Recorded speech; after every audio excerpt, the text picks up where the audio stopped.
اچھا ایک لڑکے نے مسئلہ پوچھا ہے کہ جی کچھ عورتیں شادی کے بعد شوہر کے نام کے ساتھ دوسرا نام لگا لیتے ہیں. مطلب ایک لڑکی کا نام اسماء ہے, اس کے شوہر کا نام طارق ہے, تو وہ اسماء طارق کو لکھ سکتی ہے؟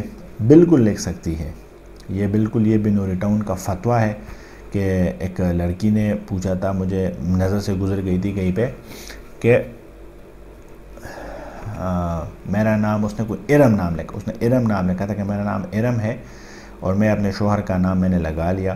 اب مجھے لوگ کہتے ہیں کہ جی پہلے آپ کے ہسبینڈ کا نام والد کا نام تھا, اب آپ نے وہاں پہ شوہر کا نام لگا لیا, تو آپ کے شوہر سے آپ کا وہ رشتہ بنا جو باپ کے ساتھ, مطلب آپ کا شوہر آپ کا باپ بن گیا.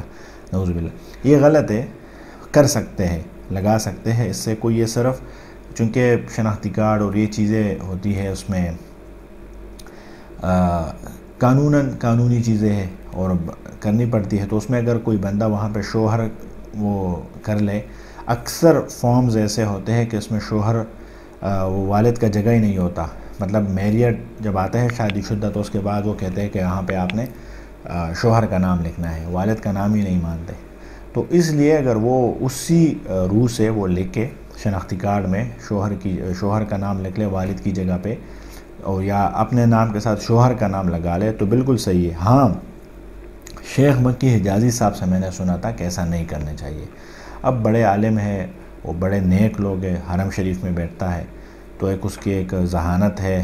تو اب کس روح سے اس نے کہا ہے, لیکن اس نے یہ کہا تھا کہ والد کا نام ہی شناختی کارڈ پہ چھوڑنا چاہیے, شوہر کا نام نہیں کرنا چاہیے, نہیں لگانا چاہیے.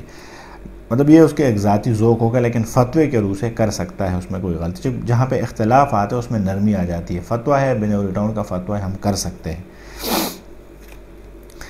اچھا, ایک لڑکی نے مسئلہ پوچھا ہے, اگر رجسٹرار کے طلاق نامے پر میاں بیوی دستخط کرے تو طلاق کافی ہے یا زبان سے بولنا لازمی ہے؟ نہیں, بالکل کافی ہے, بس نا منہ سے لازمی نہیں ہے. کچھ لوگ ایسے منہ سے نہیں کہہ سکتے, وہ خط میں لکھ لیتے ہیں, میسج پہ لکھ لیتے ہیں, وائس نوٹ پہ لکھ لیتے ہیں, جس طریقے سے بھی. بس اس نے ایک دفعہ کہہ دیا, نیت کی, اور وہ چاہے اس نے ریٹن میں لکھا, چاہے میسج پہ لکھا, چاہے واٹس ایپ وغیرہ پہ وائس نوٹ کیا, یا رجسٹرار کے سامنے اس نے سائن کیا, وہ طلاق واقعہ ہو گیا.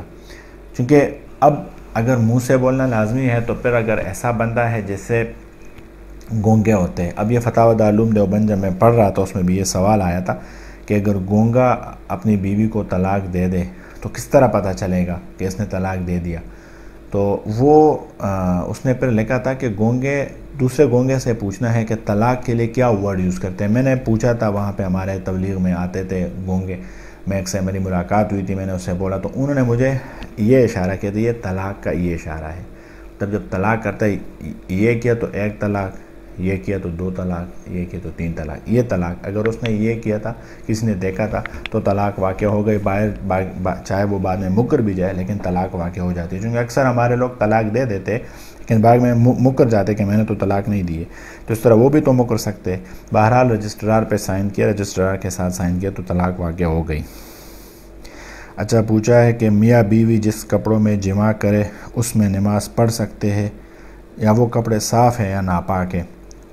مشکوک ہو جاتے ہیں. اگر اس کپڑوں میں کوئی گندگی, کوئی چیز نہیں لگی, پھر اس پہ نماز پڑھ سکتے ہیں. لیکن مشکل ہوتا ہے ایسے کہ میاں بیوی جماع کرے اور وہ کپڑے صاف رہے, اس لیے اس کے لیے کپڑے چاہیے کہ دوسرے کپڑے بندہ پہن لے. ہمارے استاد فرماتے تھے کہ جس کپڑوں میں, جس شلوار قمیص میں سوتا ہے بندہ رات کو, اس میں صبح کی نماز نہیں پڑھ سکتے. کیونکہ خوراک ایسے نہیں ہے, خواہ مخواہ انسان سے کوئی نہ کوئی ایک قطرہ بھی نکل گیا تو کپڑے پلید. اور ہمیشہ ایسا ہی ہوتا ہے, صبح انسان اٹھتا ہے تو کچھ نہ کچھ وہ نکل جاتا ہے کپڑوں سے, تو کپڑوں پہ لگ جاتے ہیں, کوئی پانی وغیرہ کوئی چیز, تو اس لیے چاہیے کہ کپڑے بدل دیں. ویسے اگر صاف ہے تو پڑھ سکتے ہیں نماز اس پہ.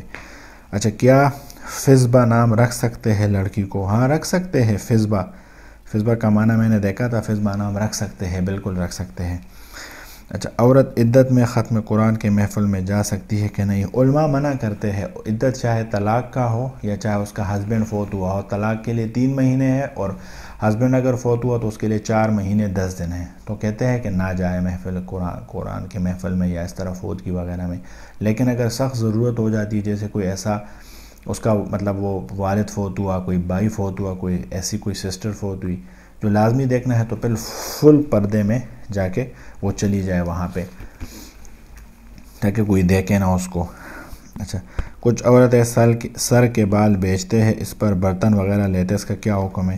حکم تو اس میں کچھ نہیں ہے، مطلب کر سکتے ہیں لیکن نہیں کرنا چاہیے، چونکہ میرا ایک استاذ تھا، وہ یہ جنات اور تعویذ وغیرہ کا کام کرتا تھا، تو اس نے مجھے بتایا تھا کہ یہ جو انسانی اعضاء ہوتے ہیں، جیسے ناخن ہوتے ہیں، دانت ہوتے ہیں جو نکلنے والی ہوتی ہے، یا سر کے بال ہو گئے، تو اس کو دبانا چاہیے، اس کو مٹی وغیرہ میں کوئی جہاں پہ، چونکہ اس پہ جادو ہوتا ہے ہمیشہ۔ کپڑے پہ بھی جادو ہوتا ہے، کوئی کپڑے عورت یا مرد کے بھی کپڑے ہو، وہ کسی کو ملے تو اس پہ وہ ہر چیز پہ جادو آج کل کرتے جو جادوگر لوگ ہیں، تو اس لیے نہیں کرنا چاہیے، بیچنا نہیں چاہیے، اور اس کو کوئی ایسی جگہ ہو زمین میں جہاں پہ وہ دفن کرے تو یہ بہتر ہے اس کے لیے۔